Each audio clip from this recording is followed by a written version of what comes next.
आपका आज की इस प्रेस कॉन्फ्रेंस में मैं स्वागत करता हूं। जैसा कि आप लोगों को मालूम है कि कल इलेक्शन कमीशन द्वारा जो है हिमाचल में इलेक्शंस की अनाउंसमेंट कर दी गई है और इलेक्शन की अनाउंसमेंट के साथ ही जो है पूरे प्रदेश में और शिमला ज़िले में जो है आदर्श आचार संहिता लागू हो गई है। तो इलेक्शन से रिलेटेड मैं कुछ आप लोगों को कुछ इम्पॉर्टेंट डिटेल्स बताना चाहूँगा और उसके बाद अगर आप लोगों के कोई प्रश्न होंगे तो उनका उत्तर भी हम ज़रूर देंगे। तो जो शेड्यूल ऑफ इलेक्शंस है वैसे तो इलेक्शन कमीशन ने डिक्लेयर किया है, मैं फिर भी आप लोगों की जानकारी के लिए दोबारा से बताना चाहूँगा कि इलेक्शन की जो नोटिफिकेशन है वो 17 अक्टूबर को जो रिस्पेक्टिव आरओज़ हैं वो जारी करेंगे। लास्ट डेट ऑफ नॉमिनेशन जो है वो 25 अक्टूबर होगा और डेट ऑफ स्क्रूटनी जो है वो 27 अक्टूबर होगी और डेट ऑफ विड्रॉल की जो लास्ट डेट है विड्रॉ करने की अपने कैंडिडेचर को वो 29 अक्टूबर होगी। और हमारे ज़िले में जो पोलिंग होगी वो आपका 12 नवंबर को होगी और 8 दिसंबर को जो है वो काउंटिंग होगी और 10 दिसंबर तक जो है इलेक्शन का सारा प्रोसेस कंप्लीट हो जाएगा। इसके अलावा जो हमारे यहाँ के जो इम्पोर्टेंट डिटेल्स है वो मैं आपसे शेयर करना चाहता हूँ। हमारे ज़िले में जो है 1044 पोलिंग स्टेशंस हैं और 8 असेंबली कॉन्स्टिट्यूंसीज़ में ये जो है स्प्रेड आउट है।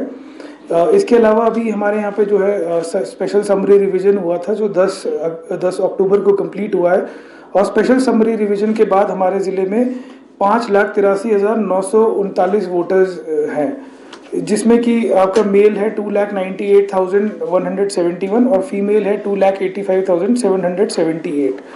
इसके अलावा जो हमारे सर्विस वोटर्स वो वोटर्स जो आर्मी में हैं वो हैं करीब 2591 हैं आज की डेट में। और इसके अलावा हमारे दिव्यांगजन के जो वोटर्स हैं वो 7,156 हैं और 80+ वोटर्स जो हैं वो हमारे 11,116 है। तो टोटल 18,272 हमारे ऐसे वोटर्स हैं जिनको जो दिव्यांगजन हैं या 80+ हैं।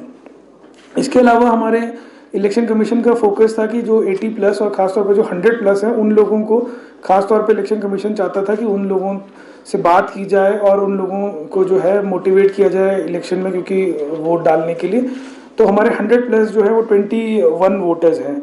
इसके अलावा इलेक्शन कमीशन का एक फोकस और था कि जो हमारे नए वोटर्स हैं जो 18-19 की जो आयु अभी प्राप्त कर रहे हैं उन लोगों का एनरोलमेंट पे भी जो है इलेक्शन कमीशन चाहता था कि उस पर विशेष ध्यान दें।